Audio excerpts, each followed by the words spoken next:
Welcome to White Widow Sports, your front row seat to all things sports.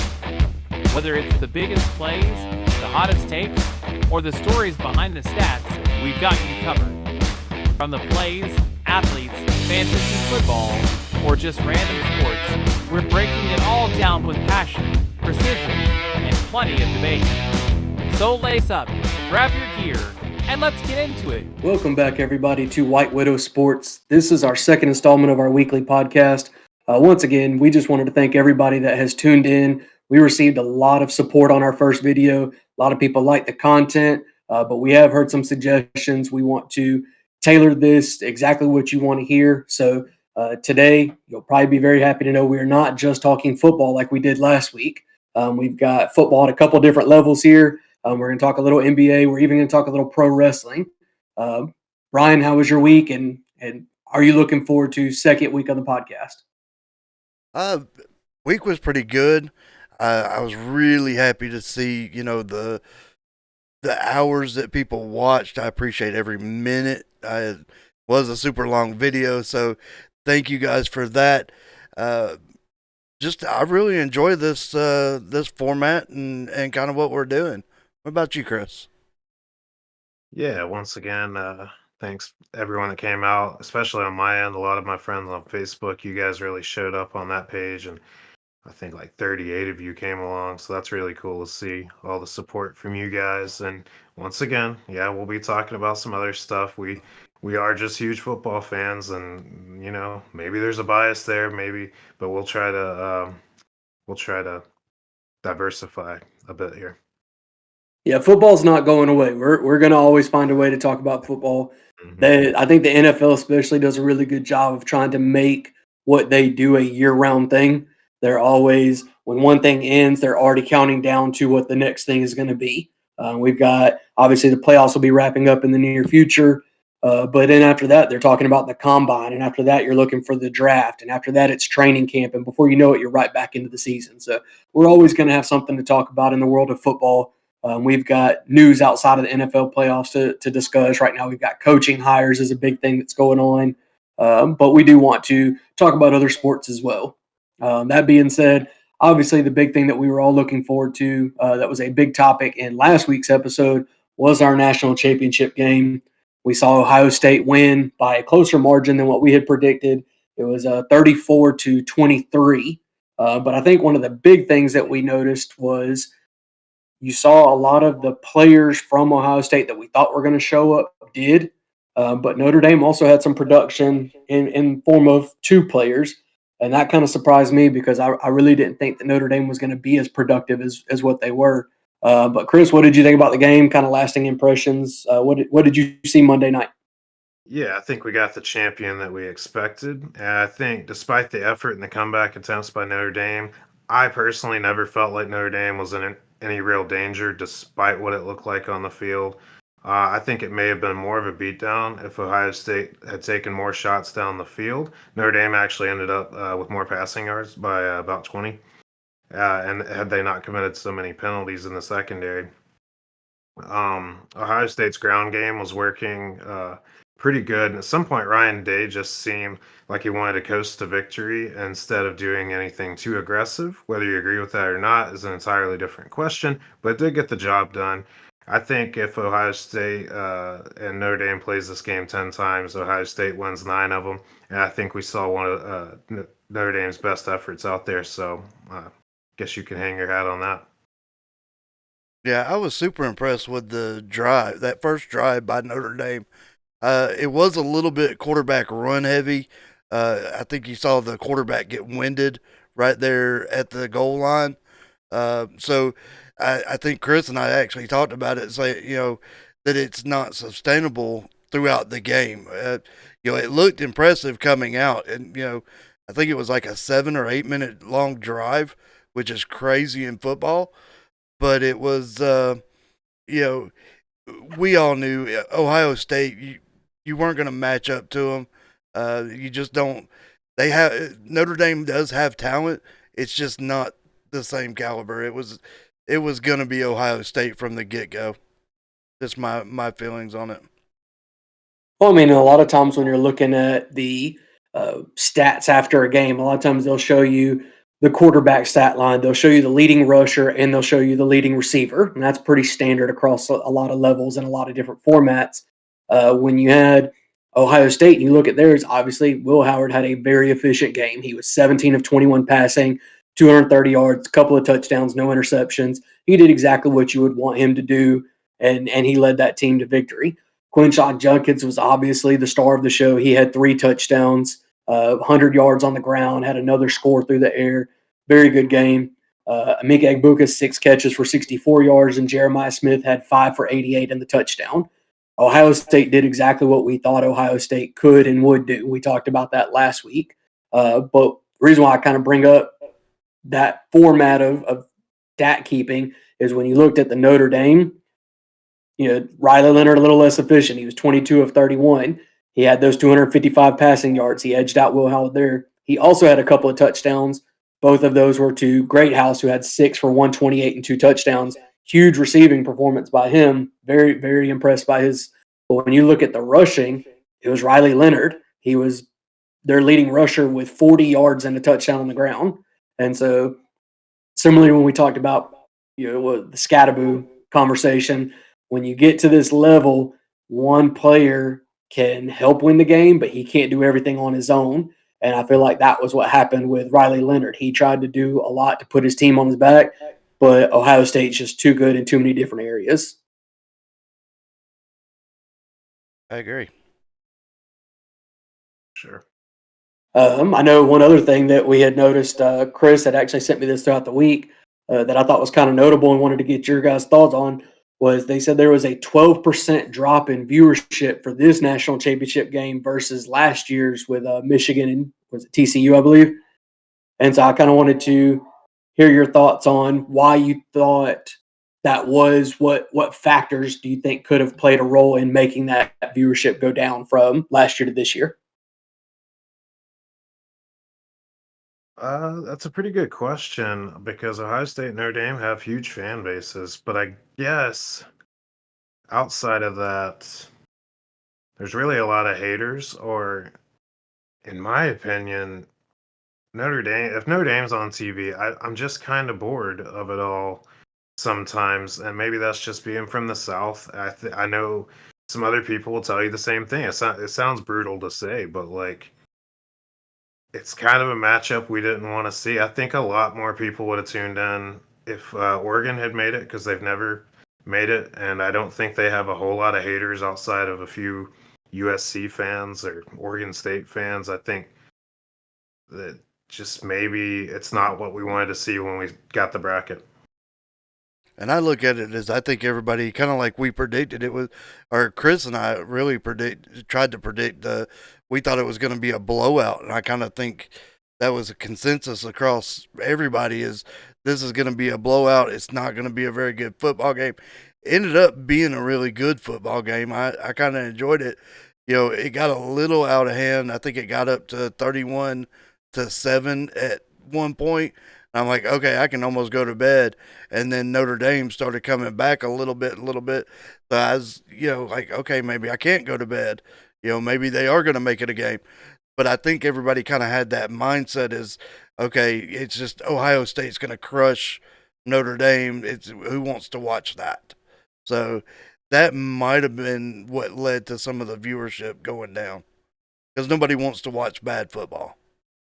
Right. Well, I think you really hit it on the head there. I mean, I kind of had a couple of thoughts going into it.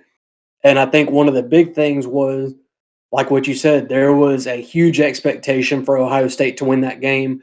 And a lot of people were worried that Notre Dame wouldn't be able to make it a game. We talked about our score predictions. You guys both predicted blowouts. I'm sure you weren't the only two who did. I did mention that I thought Ohio State could let off the gas a little bit when they get an early lead and let Notre Dame come back into it. Kind of like what Chris said, I never felt like Ohio State was in danger of losing that game. Notre Dame tried. They did their best. But when you go into a game thinking that the outcome is a foregone conclusion and you're just kind of 60 minutes of football away from that, that could have stopped a lot of people from watching it. And one thing that I never really thought that I'd say is it possible that there was too much football that weekend? Because you had a holiday weekend. A lot of people are off work on Monday. So you had 2 playoff games on Saturday in the NFL, 2 playoff games on Sunday as well. You had the inauguration for Donald Trump on Monday, and a lot of people are out doing things for Martin Luther King Day, cookouts, and things of that nature. So I think there was a myriad of things that could have affected that. I don't think that it is a trend that we should be worried about. Oh, is viewership going to be down across America? No, this is still America's sport. College football is still going to be king. But I did think it was interesting to see such a sizable drop. If it was 5%, I don't think anybody would have even noticed it or commented on it, but 12% was a pretty big thing. I agree. All right. Y'all want to move over to NFL? Kind of keep it on the football subject? Actually, there was a story still in college football down a Okay. level to the FCS. I noticed this a few weeks ago. The Ivy League announced in mid-December that they are going to enter themselves into the FCS playoffs. And I do have some numbers to run down here, if you'll bear with me, why this is a little significant. In 12 of the last 14 seasons, the Ivy League has posted a non-conference winning percentage of just under 500, and I worry about them being able to compete with some of the schools that do take it a lot more seriously. Um, and I do have a few more points to make, but I'll go ahead and get your guys' thoughts on how you think that such a league focused on academics can compete. We've seen them compete in basketball a few times. They've had a few upsets. Is it going to take a minute to where they can even win an FCS playoff game?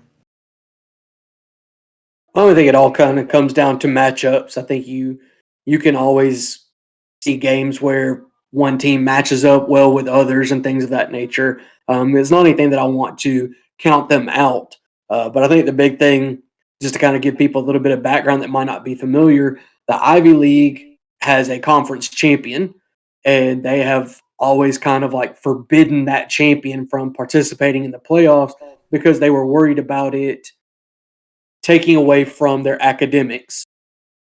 And so this is notable that in 2025, they are actually going to send their champion to the playoffs.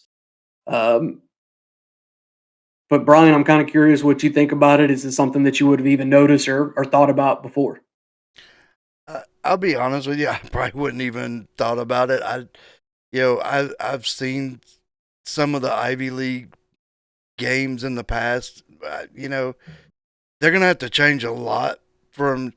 You're talking about if you're gonna go up and play these big time schools, you're gonna have to change your program tremendously. It's just not. I don't believe it's gonna be. Um, right off the rip, I don't think it's gonna be all that entertaining.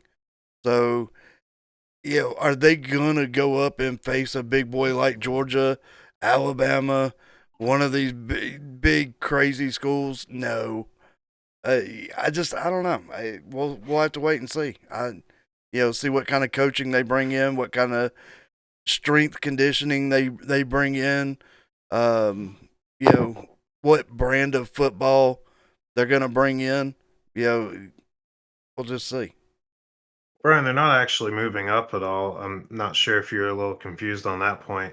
The only thing they're doing is staying at the same level, but they're actually going to compete in the postseason, which is something they have not done since divisions of football has been created.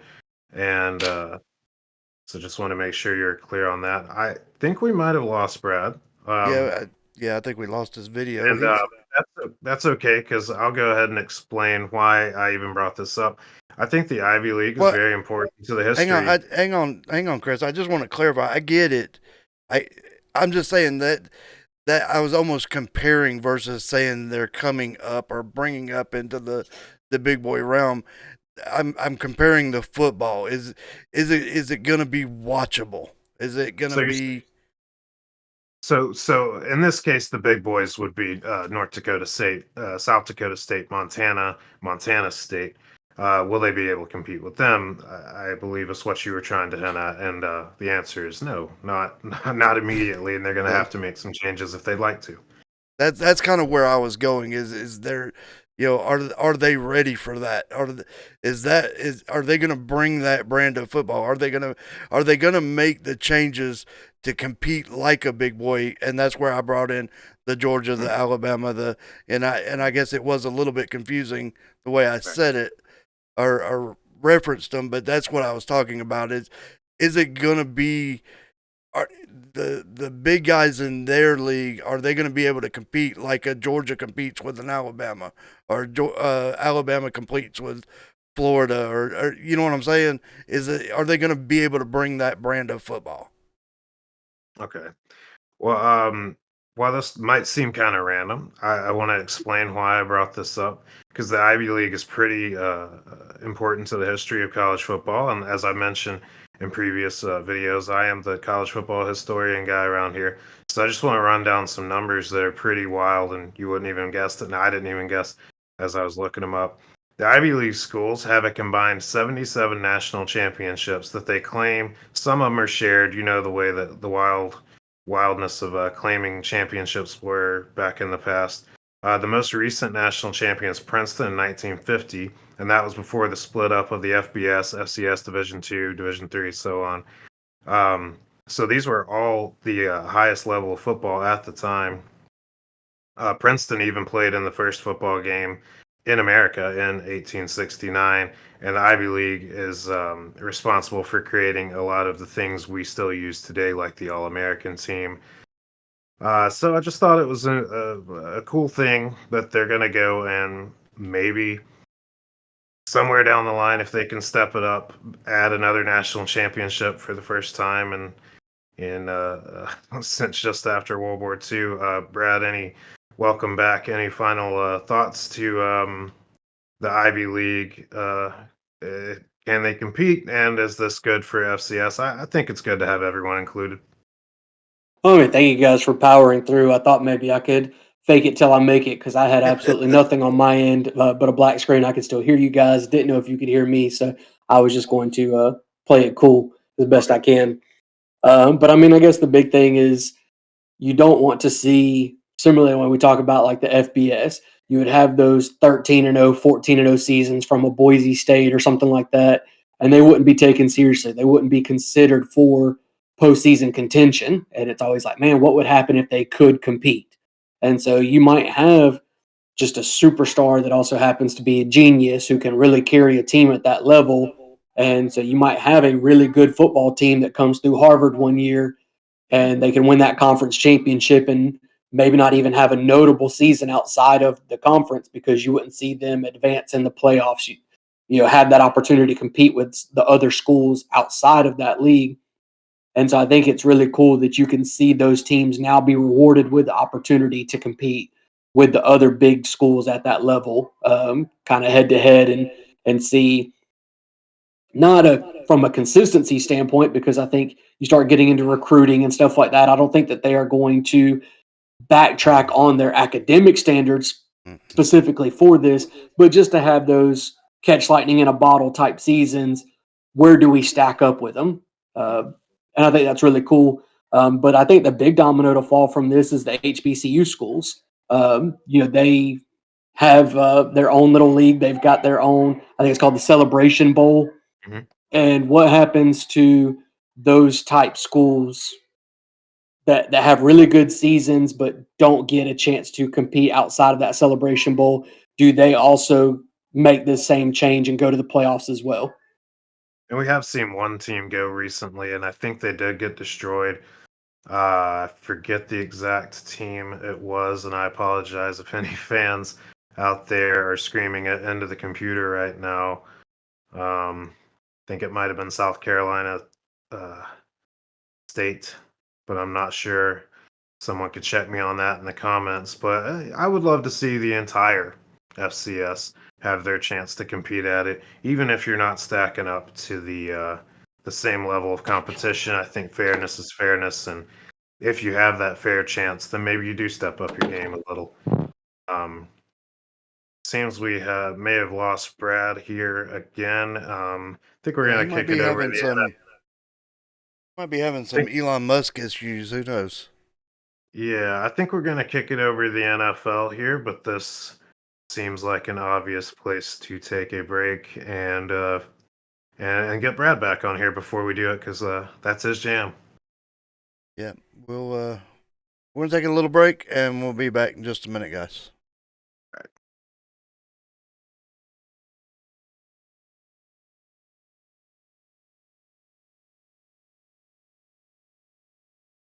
So moving ahead from hopefully the audio and video issues that I was having, I think we got our conversation out of the way for college football. Let's step up to the NFL. We had playoff games last weekend. One of those had already happened in Kansas City and Houston. We talked about that on last week's podcast. But we had one game that I think was most surprising was Washington and Detroit that had actually started off while we were recording, and a very big surprising result that kind of made us look a little silly talking about how they didn't stand a chance against Detroit and pulls off a 45-31 game. Uh, I know we all kind of watched that game. What did y'all think about it? And what were your final thoughts after seeing that score? I mean, JT Daniels he's great. He's a good quarterback. I mean, there's not much else to say about it. I like the Commanders. I think I said that last podcast I had several of their players on my fantasy team, so I actually watched some of their football throughout the year. I was still shocked. I thought the Lions were going to beat them. I think that was one of my predictions. So I'm gonna make another prediction this week when we get to the next round, in hopes that I get it wrong as well because I dislike that team. Anyway, we'll move forward. The other games kind of went as expected. Still the Chiefs. I think everybody's seen the video of they called, I believe, pass or not pass interference, but roughing the quarterback, and it wasn't. The two Texans hit each other. They didn't even basically he ducked between them. I think they need to do something about that call. Yes, I 100% players need to be protected.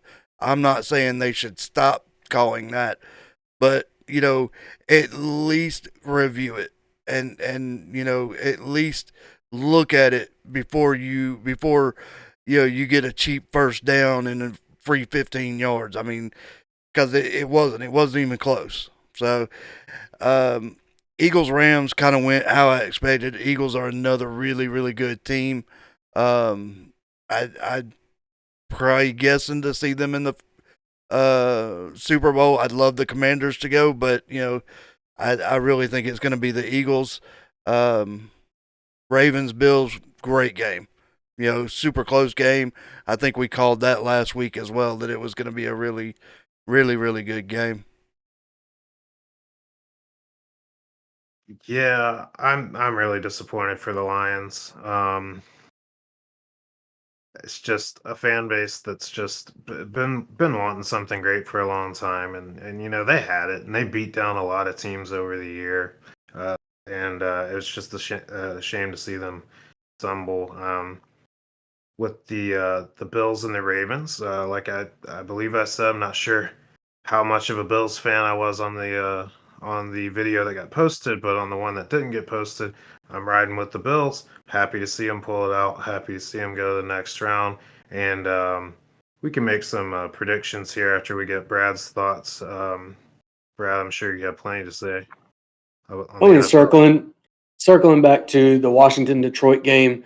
I think the big thing to note was Detroit had a chance to fall apart after last season, and they didn't. It's pretty much everybody said, "We're coming back. We don't like the way this season ended. It left a bad taste in our mouth. We're coming back next year stronger, and we're going to win the championship that we think we should have won this year." And you saw the coordinators come back when they had job offers waiting for them. And Ben Johnson was kind of the big one about that, but Aaron Glenn as well. I mean, he was getting interviews, and now you've seen Aaron Glenn decide that he's going to leave and take the head coaching position at the Jets. Ben Johnson has taken your offensive coordinator is taking over Chicago to go work with Caleb Williams, and so it seems like the Lions, this was their chance, and they blew it. And I don't know if that's something that the Jets fans should be excited about, that They just had Jaden Daniels and the Washington Commanders hang 45 points on your new head coach's defense. Not the result that I think you would be looking for from that. That being said, Jaden Daniels is for real. He is making a case to be the greatest rookie quarterback of all time. A stat that I found was he is the sixth rookie to lead his team to a conference championship game. The other five who did it all had a top three defense. Jaden Daniels did not. He is the leader of that team. You don't have a Legion of Boom like what Russell Wilson had. You don't have the steel curtain in Pittsburgh like Ben Roethlisberger had.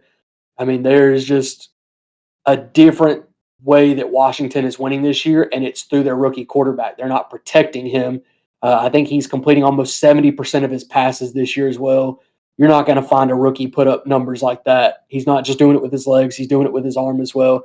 Cannot speak highly enough about Jaden Daniels. I think he's got a very bright future. Philadelphia and Rams, one of those games similarly to the college football championship where I don't think the final score really tells you the true story of the game. Philadelphia could have won that game by more.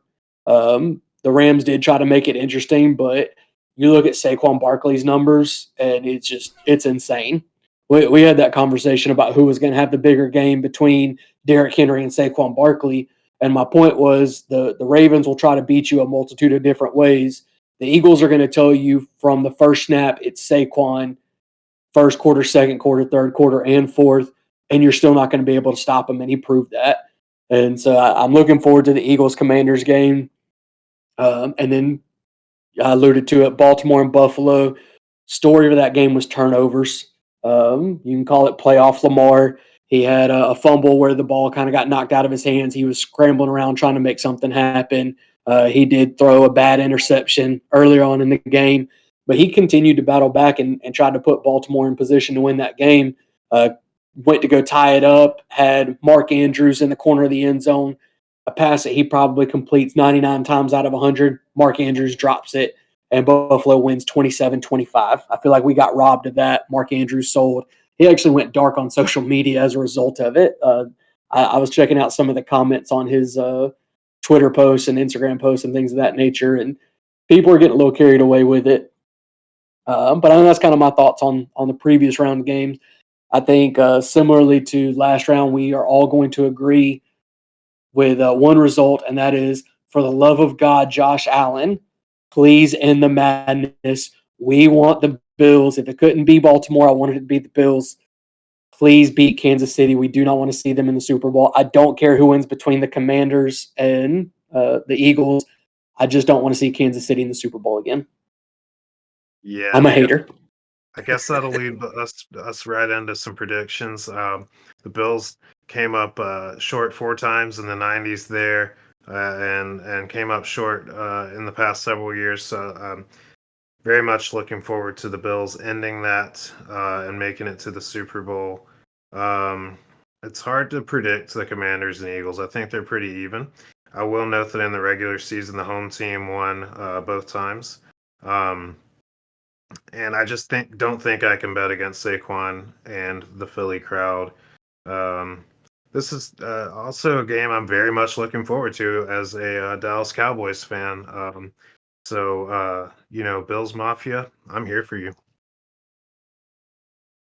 Yeah, I'm like both of y'all. I don't know how the Commanders and the Eagles game's gonna go. I do think Barkley's gonna be too much to handle. I think Brad said it early on that Daniels has really put that team on his back, and he is an all-star. With that being said, can the defense step up? By him not having the Steelers defense or Seattle's defense, can they step up and stop Barkley and keep him under 150 yards? I think if they do that, then yeah, they've got a real shot. But if they let him just run wild like he's been known to do, they're probably going to lose that game, to be honest. I'm going to predict the Chiefs over the Bills. for the next game, and the simple fact that I want to be wrong. I hate the Chiefs. I want them to lose. I don't want Kermit the Frog to be a Super Bowl champion again. I want somebody new. I'd love to see a Commanders Bills Super Bowl. I think it'd be great. So I'm going to go Chiefs for the win just so they lose. So we actually all have the same prediction in that one. You're just in denial. Yes. Brad, what are your final thoughts? Maybe your predictions here. I know you had some thoughts about that Commanders defense. Well, I mean, I think the game revolves around Jaden Daniels. I think he's a future MVP. We talked a lot about last week with Baltimore and Buffalo playing head to head. As great a season as Saquon has had, it really has seemed like a two-horse race for the MVP this year between Josh Allen and Lamar Jackson. But I think you start looking at Jaden Daniels in that mold. Now, just to kind of poke fun at the resident Cowboys fan on this channel, the NFC Championship game being played between the Commanders and the Eagles is not something that he ever wanted to see. But just to add on to that a little bit more, Jaden Daniels has the same number of playoff wins as Dak Prescott does in his career. Jaden Daniels is a rookie, and Dak Prescott has been in the league for 9 seasons already. No one So I needed that. I needed to see that. And for Jaden Daniels to possibly go in and beat Philadelphia, I think that would, like I said, just cap off that he is the greatest rookie quarterback of all time. Nothing short of that is going to beat Philadelphia. The way we talked about Ohio State is the same way we can talk about the Philadelphia Eagles. They have a great defense. They've got a good quarterback. They've got 2 really great wide receivers in Devontae Smith and A.J. Brown. Dallas Goedert is no slouch at tight end. And then, of course, Saquon Barkley he's killed everybody this year. So as far as prediction goes, I'm going to predict the Eagles beat the Commanders the same way that I predicted Detroit to beat the Commanders. But I will be the happiest person to see that prediction prove false like it was last week. I would love to continue to be surprised. I would love to see Washington go to the Super Bowl. I think that would be just a really cool story, a really cool thing to see. I think the big reason why people are rooting for anybody but the Chiefs is because they get tired of the same old, same old. People hate greatness. People hated the Patriots when they won all of those Super Bowls. And since Tom Brady has retired, Patrick Mahomes is now catching all of that hate. And so I really think that people just want to see something different.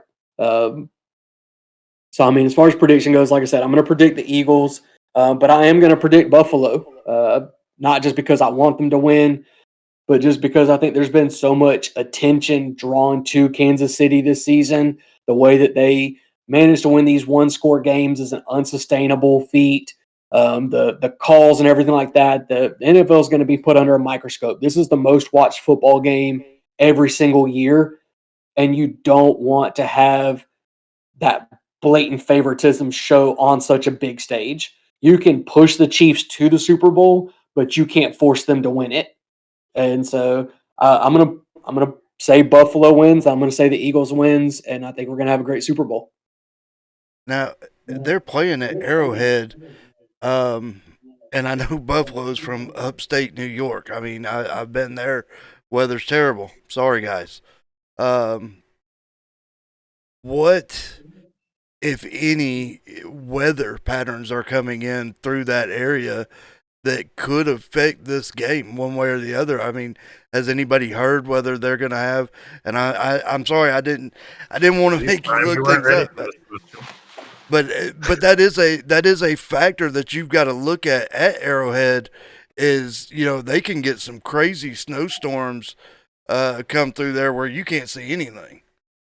Well, I think the big thing, and while Chris is looking that up, neither one of these teams, it's not like you're putting Matt Ryan, who plays his best football in a dome, and forcing him to go out of his elements. It's not like Tua Tagovailoa that plays in sunny Miami, and then you ship him up north to play Buffalo in December, and all of a sudden he can't compete. Both of these teams, like you said, are used to playing in these harsh environments. And I honestly think that the better running team is going to be the one who benefits from a bad weather condition. And I'm not saying there is. Chris will let us know about that here in just a second. But if you look at who has more success on the ground, it's actually Buffalo. So I think people that want Kansas City to be knocked down a peg would actually be pulling for bad weather because Josh Allen can throw in those conditions just like Patrick Mahomes can. But is Pacheco and Mahomes going to be as successful on the ground as a James Cook, as a Ray Davis, and as a Josh Allen? And I think the answer is no. And I don't have much to add. The Sunday in Kansas City, high 33, low 21. That is similar to the weather here in South Georgia. There's still snow on the ground. I think we're sitting at in the upper 20s right now. So, yeah, shouldn't be a factor. Do we have anything else to add to the NFL subject here?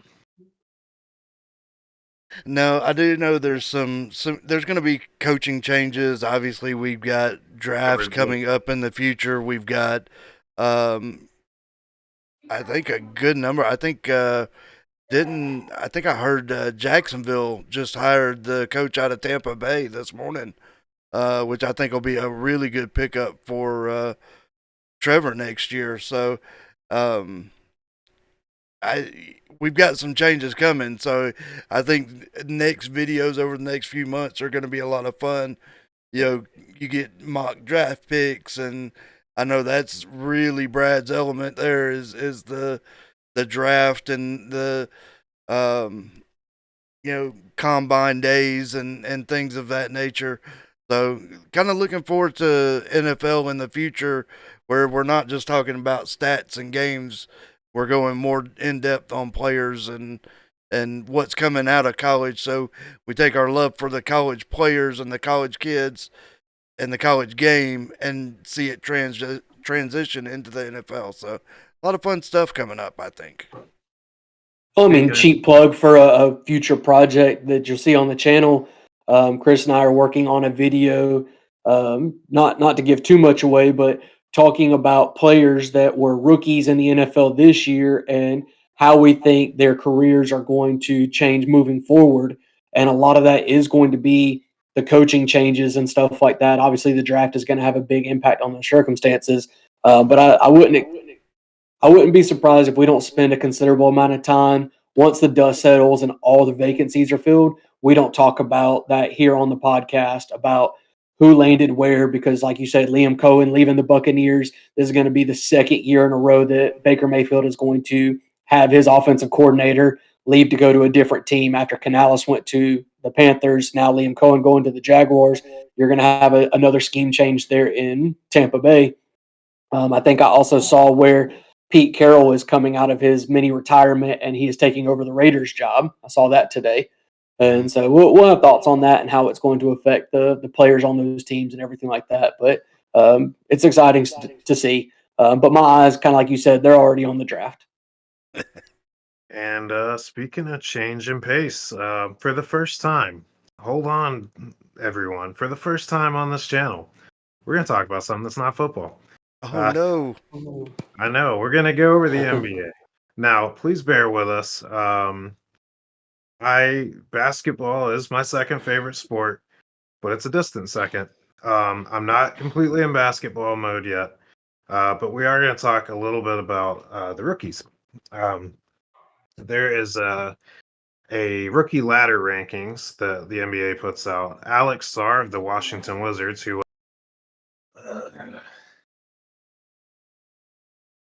All right. So he's coming back. Don't worry. Oh, I know he's coming back. We're gonna give him a minute. That way we can kind of talk. Brad, do you watch much NBA? Or college basketball? Either one, really.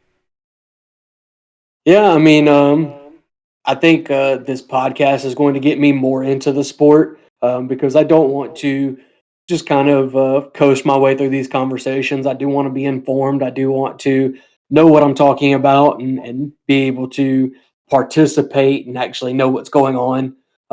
Funny enough that Chris brings up that rookie ladder because I stumbled across the exact same thing for the first time, and I think what really surprised me just from somebody that is a true outsider of the NBA looking in, and I don't know if it's something that Chris was going to hit on as well.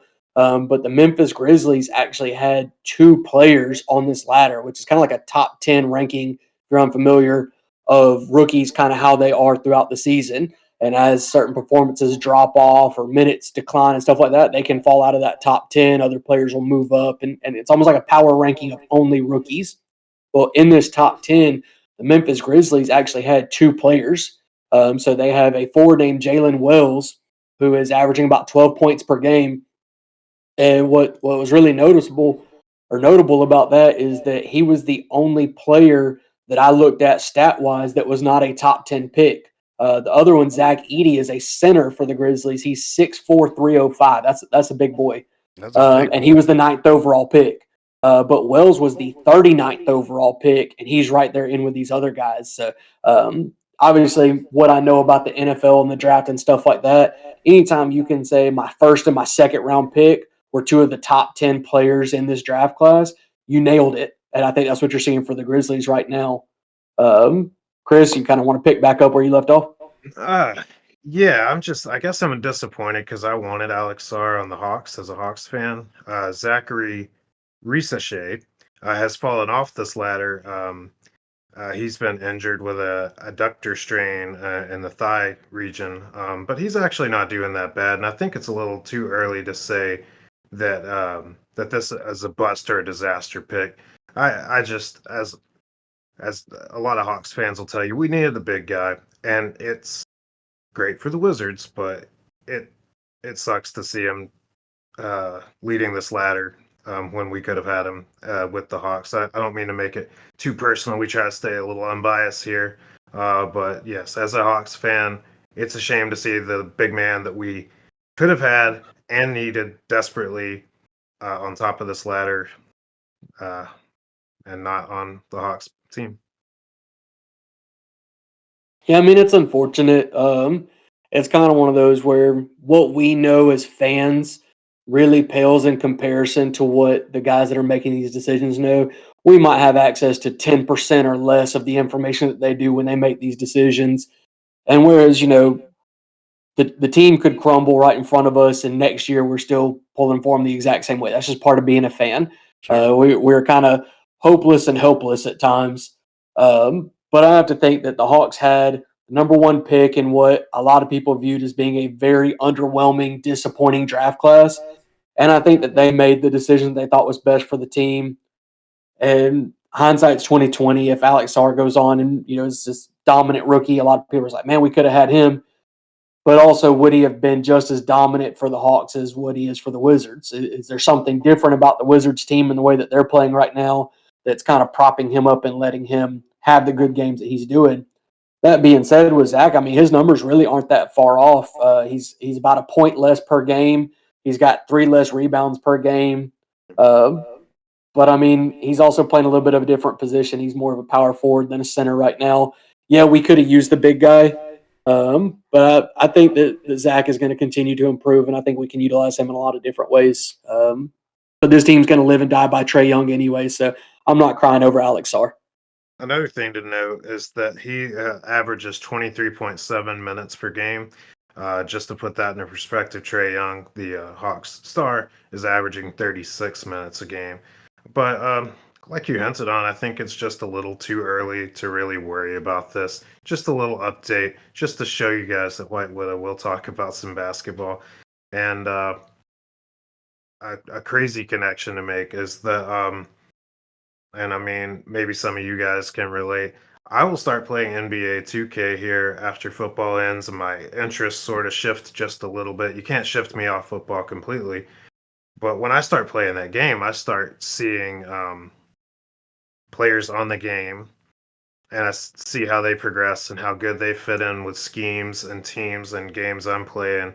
And then I just end up actually watching them in real life. And so I think that is a cool way that video games affect real life and can up your interests in a way. So. Yeah, and I kind of mentioned this too, real quick, but Brian and I had talked when you had stepped away for a moment as far as interest in basketball and how much I think this channel is going to increase that for me. Real quick, guys, if y'all are watching at this point, drop a comment on this video and let us know how interested you guys would be in us doing something of a March Madness bracket challenge, kind of the three of us going head to head. Chris might be the only one of the three of us that's ever filled out a bracket. I'm not sure if he has or not. I know I haven't. I'm pretty sure Brian hasn't. I would expect Chris to win that, but it'd be real interesting to see how we stack up against him going forward. I know there's always unpredictable results and things of that nature. A lot of the drama that goes into those and stuff like that. But I think it would be fun. Let us know if you guys want to see us do something like that, because we're about a month out from filling that out if we do decide to go that route. What do you think, Brian? I've got a question. I mean, I'm good with that. I think it'll be fun. I'm like you. I've never filled one out, so I'll probably have to rely on the web a good bit. Yeah, shake your head. And this is my first year playing fantasy football too. So, I'm old. Get me. Go ahead and get me the cane so I can walk around. Let me get that rock you've been living under, Patrick Star. But I do have a question for you. Not being a basketball fan, because I was the short kid that can't jump, and why would I ever want to play basketball? But I do have a question. Some things that I've noticed, just around work and just hanging out. Football always seems to be a topic around the water cooler. You're talking about the biggest game, you're talking about your local team, talking about whatever, but every week football is brought up. With basketball and baseball, particularly, do you think they play too many games? Do you think it's just too much? Like, they're playing 3 and 4 times a week. If you get around golf and you go to the golf course like I do, you know, there's one match played every week, and that's what kind of people are talking about. They're either the prior week or what's going on that week. But they play one tournament, and every week. Do you think it may be just too much, because you really don't hear about basketball until March Madness or till the NBA playoffs? And it's same thing with baseball. Yeah, people get kind of hyped around spring training, and I guess because it's kind of spring and baseball is coming back. But come June, do you really hear people talking about, unless somebody's going for like some crazy record? You don't really hear about baseball too much until you get closer to September, obviously October, and that World Series kind of mentality. Do they play too many games? I As a don't fan, do they play too many games? I don't think that they do for either sport, and I'm much bigger of a basketball fan than a baseball fan. But I think it's the nature of the sport. If you compare it to football, there are flukes that will happen in baseball. So when you play a 4 game series or whatever, you're gonna get a more the better team's gonna pull ahead, and eventually, if you play 4 or 5 games, and you're gonna get the average better team. In football, the better team, doesn't always win. But I think the same can be said for basketball. Just to relate it to myself personally again, I've seen the Hawks, I believe, if I'm not mistaken, hit me in the comments. I know you guys are planning on it. The Hawks, I think, have beaten the defending champion Celtics twice this year already. Um, no one's going to sit here and tell you the Hawks are a better team than the Celtics. So I think you do need to play enough games to get a good sense of the right team, and even more so in baseball, honestly.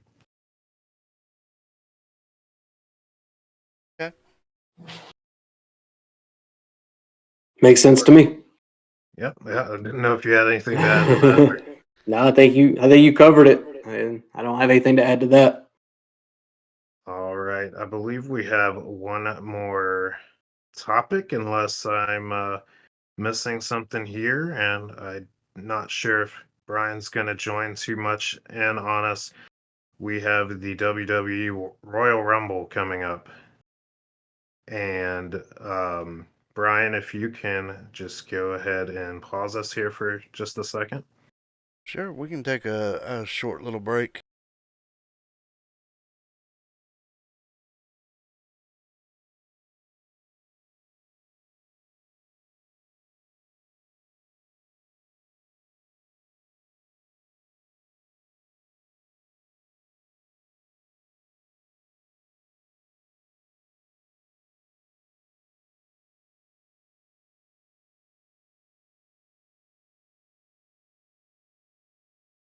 We have the WWE Royal Rumble coming up February 1st.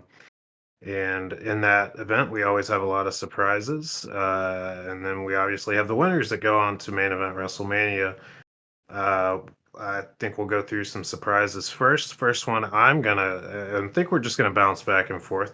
First one I'm gonna bring up, and I put it at a medium chance to happen, is Dolph Ziggler, Nick Nemeth, whatever you will have, because of that working relationship with TNA. I think a few TNA names are gonna come up. Brad, what do you think about Dolph Ziggler showing up? Yeah, I mean, I think the real interesting thing is we've seen Jordan Grace cross over from TNA to join the Royal Rumble. We've seen Mickey James when she was their Knockouts champion come to the Royal Rumble actually with their belt, which was cool to see. I think it'll be interesting to see if he uses the Nick Nemeth name or if he uses the Dolph Ziggler name. Um, I almost assume he's going to go Nick Nemeth Oh, just because that is where his contract lies. mhm. WWE does own the Dolph Ziggler name, and that's what the fans would be a lot more familiar with. So I think that'd be interesting. I also have a TNA name that's familiar to WWE fans as my big surprise. If you say his name, he will appear because I believe in Joe Hendry, and I think Joe Hendry will be in the Royal Rumble. He's not going to win it, but I think that he might actually get the loudest pop of the night. People absolutely love him. He actually just beat Nick Nemeth to become their world champion, and I think seeing him with that belt entering the Royal Rumble, I think it would be a huge moment. That was the next name on my list. So I will go to the next ones. I put this one, and I don't mean to be ranking them in the likeliness that they'll appear, but I guess it's just natural to me. I put this one a little lower. One, if not both, of the Hardy Boys. What do you think about that one? I mean, I'm gonna hot take. I'm gonna lose some people here with this one. I have never been a fan of the Hardys. That's fine. I don't care to see them in a WWE ring again. I assume at some point they'll have kind of one final run, and for the most part, I'm gonna ignore it just because I'd rather not spend my time complaining about it. Just because I don't like it doesn't mean that other people aren't allowed to enjoy them. Um, but I mean, I could easily see Jeff Hardy being in there. I think that would be a good thing for the Royal Rumble, a very notable name. Mhm. I think kind of fast forward, I think they said in 2026 they're looking to expand the Royal Rumble to 40 Oh, people instead of 30, which has kind of been the norm. And I think if you see this partnership with TNA continue, if it does well, this is obviously a brand new deal in the world of pro wrestling. mhm. But I think if you see it continue over the course of the next year, I think you'll open yourself up to a lot more of those crossover superstars coming over because WWE can fill 30 spots on their own without the outside help. So I don't want to say they're going to reserve 10 spots for TNA superstars or anything like that. We usually get some guys from NXT in there as well. But a big notable name that's going to resonate with the fans like Jeff Hardy and Pop, I could see it happening for sure. I know you have at least one more on your list of male surprises, or was it a female surprise? If No, not, who's the other male surprise? Yeah, I've got one more for the men's, and this is something I'm not breaking any news here or anything like that. This is something that's kind of swirled around the internet. It's a rumor more than anything, but it's The Rock. Oh, I think a lot of people have wondered what The Rock's involvement's going to be because they've seen some inconsistent things from him. He's had some in-ring segments with Cody Rhodes. He's had a lot of interaction with Roman Reigns, and a lot of people don't know: are we going to get Cody versus Rock? Are we going to get Roman versus Rock? And what does all that mean? But I think the most interesting way I could see that happening, and this is something that's been floated out there, is The Rock does not hide this final boss persona. He does not hide his position in the grand scheme of things. He kind of flaunts that he is a board member of TKO, and that puts him very high up on the totem pole as far as decision makers go in WWE. And so one thing that I don't think has ever happened before that I think would be really cool is to see the 30th entrant come down.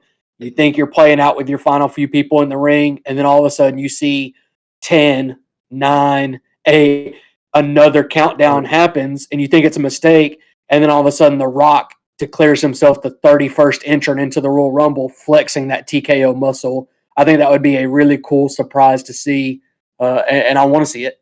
I'm not saying I think The Rock wins, but he's not who I picked to be my winner anyway. but I think that'd be a cool Royal Rumble moment, very unique. I halfway expect to see him in there, but it wouldn't surprise me if he wasn't actually, because I think he'll find his way to WrestleMania and have his big match. Another one that I guess I'll run through a few that aren't going to be necessarily surprises. John Cena all but said he's going to be in it. Goldberg is kind of a rumor that is like he's going to have one last match, so showing up here to set it up for WrestleMania would be a really good way. A few more surprises that I thought might just show up would be Mark Henry. He's newly back to the WWE, not as a active wrestler, but as a behind the scenes guy. And his son has signed some sort of, I believe it's an NIL deal with WWE. And so I know that Mark Henry might want to get back in there. And I wouldn't expect him to be in there for a second, maybe knock out a jobber, or not a jobber, but a less known name that they know that you never thought was going to win. Anyway, I think the obvious one here, if I'm not mistaken, it's in Lucas Oil Stadium. Pat McAfee is going to be in the Royal Rumble. He played his entire NFL career in that stadium, if punting counts as playing football in the NFL or as a playing career in general, if you want to count punting. If Vince McMahon was still in charge, I think we'd have Hulk Hogan come in, and I also don't rule that out. And if we did have Hulk Hogan come in, I think that Triple H would be smart to put him in right before John Cena, and then have Cena throw him out and get a cheap pop out of that after his vicious booings a few weeks ago. And that's really all I have for men's surprises. Women's surprises. Did you? Well, I mean, before we jump to the women, I mean, I just want to touch base on some of those names that you brought up, because I do agree with a lot of them. I don't want to see Goldberg in it. It wouldn't surprise me if he showed up. But Hulk Hogan was a name that I'd given some thought to and almost put him on my list as well. I think when he showed up on the first Raw on Netflix, a lot of people in WWE probably wondered how that reaction was going to be. And I don't think they believed it was going to be as strongly negative as it was. And I think that presents a good opportunity for WWE to capitalize on that, because we all know that the only reason why Hulk Hogan came back was to show his new brand of beer. And so I think if you have him enter the Royal Rumble and maybe he's got a shirt with that brand on there, he does the shirt ripping thing, something along those lines. There's one other name that I think makes a lot of sense to throw him out to get that pop, and it's CM Punk. CM Punk is obviously going to be in the Royal Rumble. Obviously, he's known for being straight edge. He is anti-alcohol. And so to have Hulk Hogan come out and basically blatantly promote this brand of alcohol and then have CM Punk be the one to give him a GTS and throw him out, I think that would be a huge momentum type moment for CM Punk. I agree John Cena's there. I think it's pretty well confirmed that he's in there. Don't be surprised to see him at the end of it. Final 3, Final 4, that sort of thing. But yeah, I mean, I think that's pretty much it. Well, The Rock has a tequila as well, so you might as well have CM Punk throw him out too if we're going to go down that lane. Could happen. Yeah, maybe I think Val Venus owns a cannabis strain, so or a weed dispensary. So bring him on in, have him throw him out too, and his little towel and his dancing, whatever. We might as well have Punk come in at 1 and then just send everybody at him that's ever had any kind of addiction or vice, and then just let CM Punk just take them all out. Maybe cut some straight edge society promos between them like he used to, and all that, and let him just run through everybody. Not to talk too negatively about the wrestlers, but you'd have to have a 50-man rumble to do that, because they've all had their struggles, and that's no secret among that sport. But one other name that you brought up that I forgot just a moment ago is Mark Henry. That was not one that I had thought about, but I think it makes a lot of sense. If you look at people polling the greatest entrance theme songs of all time, Mark Henry, 3-6 Mafia, it makes that list a lot. It is very, very highly up there. And I think you get a pop just from that song. It's going to be recognizable. I don't think it signals a long-term, return to the ring for Mark Henry. But to give somebody the rub, you get an NXT guy in the ring, like a Trick Williams or something along those lines, and let him throw out the world's strongest man. I think that would be a really cool thing to see. All right. Well, yeah. Probably gonna have some women's surprises. I don't think the main roster or the Raw and SmackDown roster necessarily is that huge, so you're gonna have some surprises. Before I throw out some names, because I've got some bold ones. Who do you have? So I mean, I think for me, it's anytime somebody comes back after an extended absence in the ring, it is considered a surprise. But sometimes it's almost an oxymoron because it's an expected surprise. A surprise in the Royal Rumble a lot of times just means they weren't announced. I think we saw on SmackDown there was a thing for Charlotte Flair, Mhm. a vignette for her return, and so that's obviously a name that I think is going to be in there.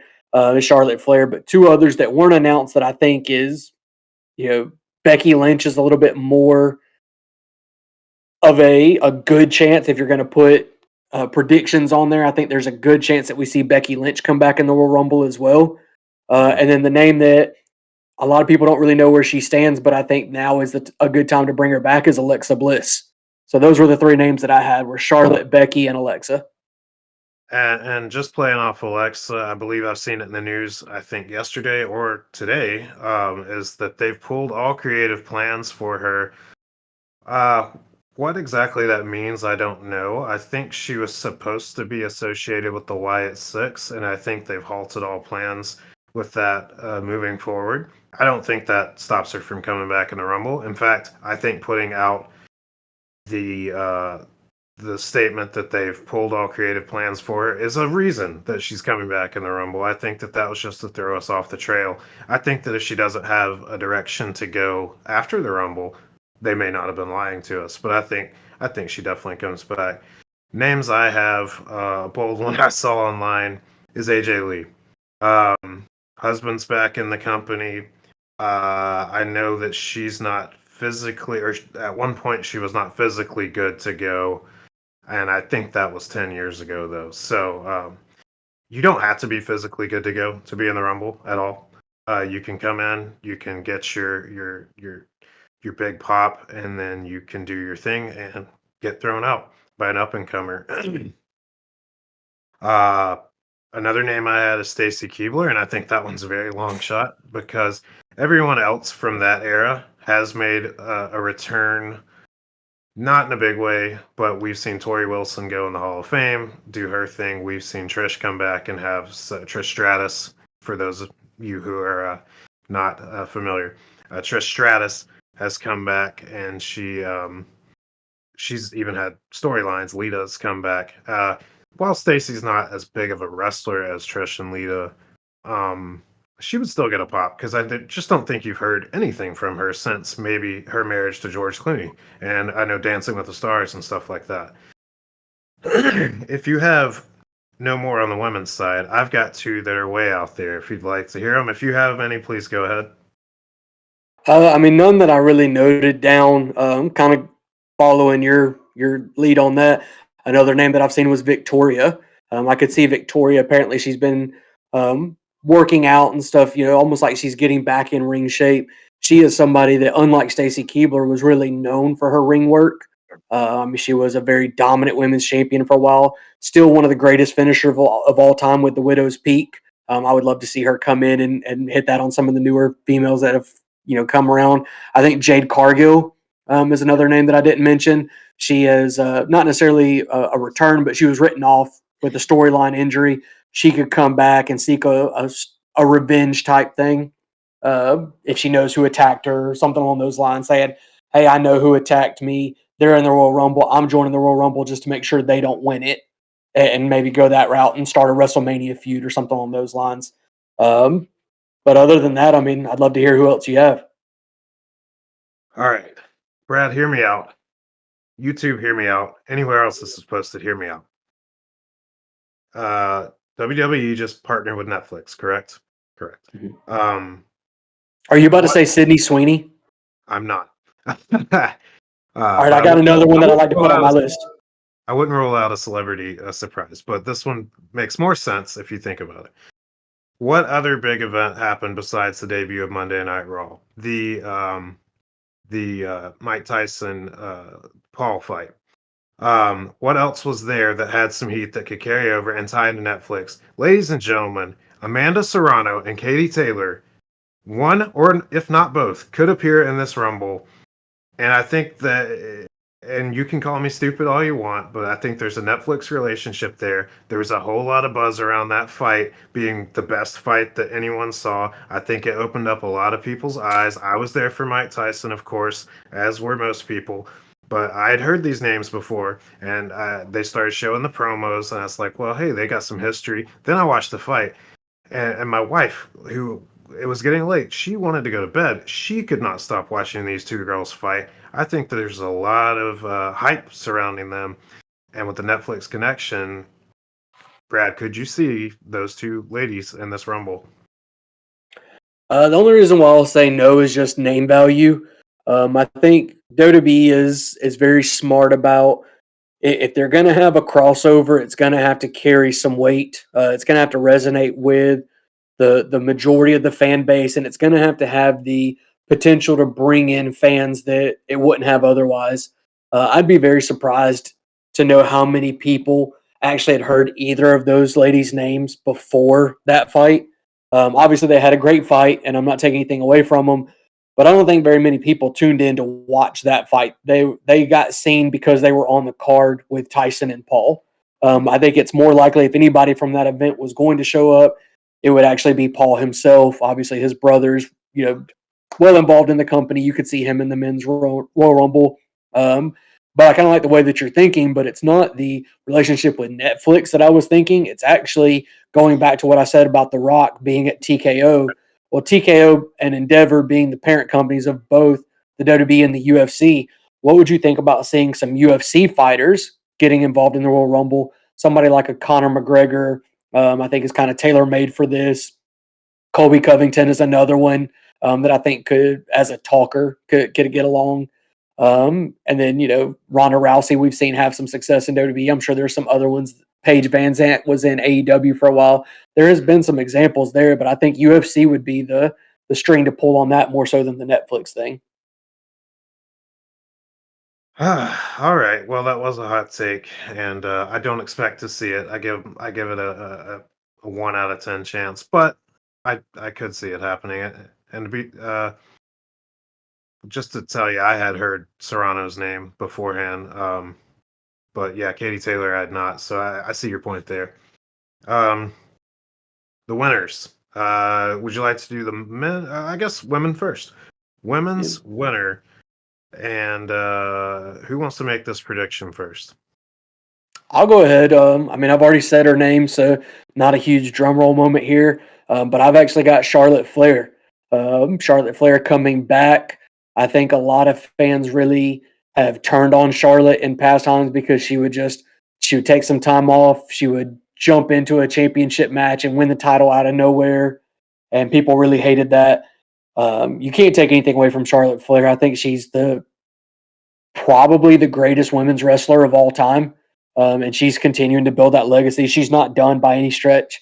So I think she could make a return, have a good performance, win the Royal Rumble, and actually build towards a meaningful match at WrestleMania that probably leads to another title change. I think um, she's got what it takes, the same way that Cody Rhodes had to build up what it took to beat Roman Reigns. Roman Reigns was built up to be unstoppable for a long time. And the problem with that is like after you completely run through everybody for so long, then it becomes a point where nobody can believably defeat them. And Rhea Ripley is kind of that person right now where she's been built up by running through everybody. She's gotten involved with men on the roster as well. And it makes you wonder what female can touch her right now. You saw the tactics that Liv Morgan had to resort to in their matches. And so to have Charlotte Flair come back and say, I am somebody that can hang with Rhea Ripley and run that back. They've had a WrestleMania match before. I think that would be interesting to see. But maybe she goes after the other title as well. Maybe she goes after Tiffany Stratton. A lot of people drew a lot of comparisons between Charlotte and Tiffany Stratton. They both had a gymnast background.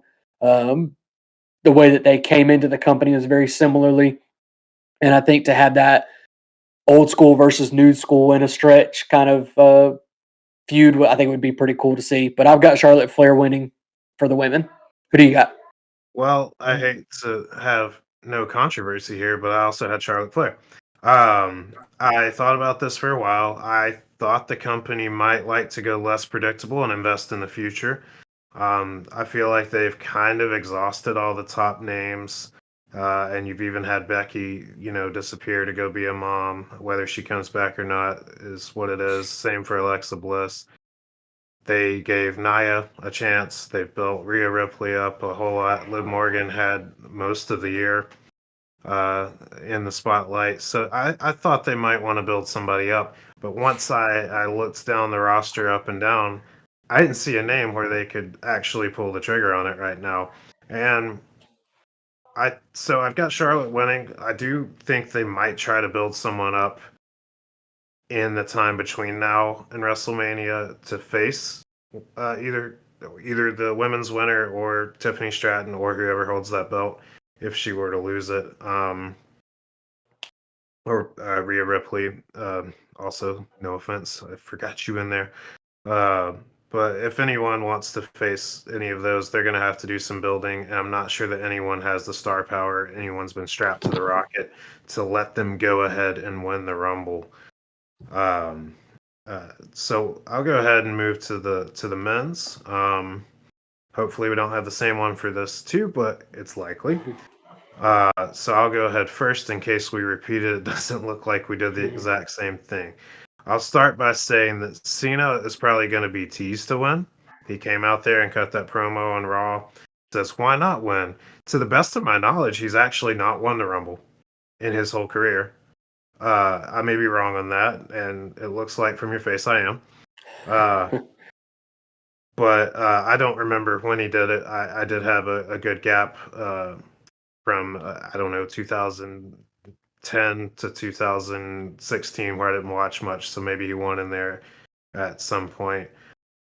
He's teased that he's going to win it and go on to win a title and break Ric Flair's record, which isn't even true because, as a lot of hardcore fans will know, he actually won a lot more world titles than the 16 that he's credited with. But that's not the argument here.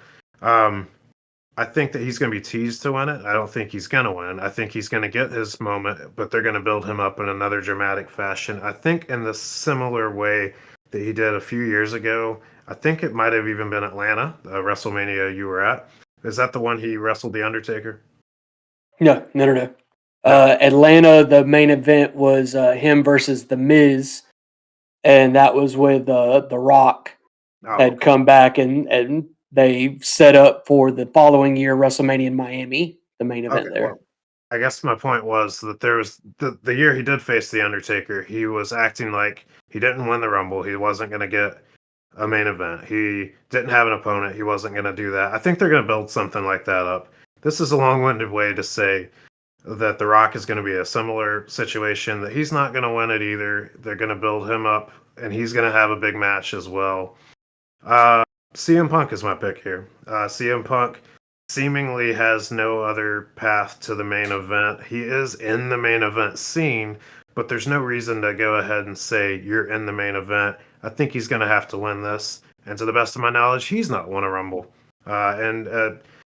Before you go ahead with your pick, do I have the Cena and Punk thing correct and that they've not won one, or did I miss something?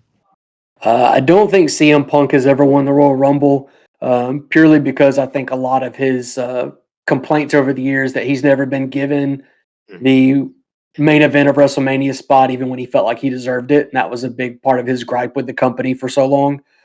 John Cena has won a Royal Rumble.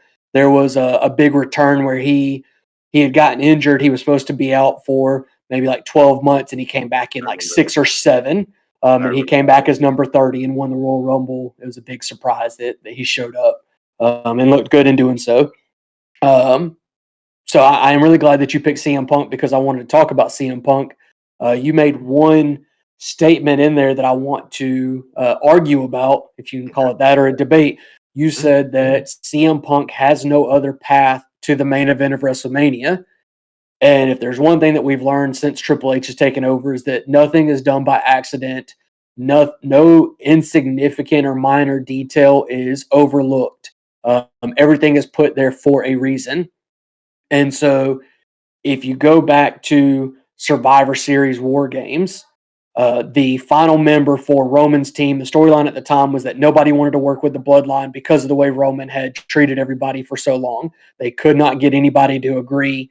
And then Paul Heyman makes his triumphant return with CM Punk in tow, and CM Punk joins Team Roman, and they win. They defeat Bloodline 2.0.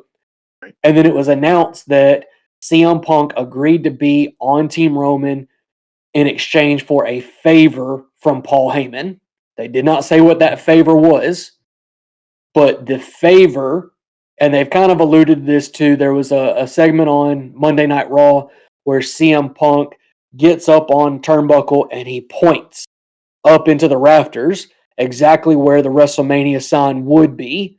And I think that was a big alluding to the fact that the favor that he asked from from Paul Heyman has to do with the main event of WrestleMania.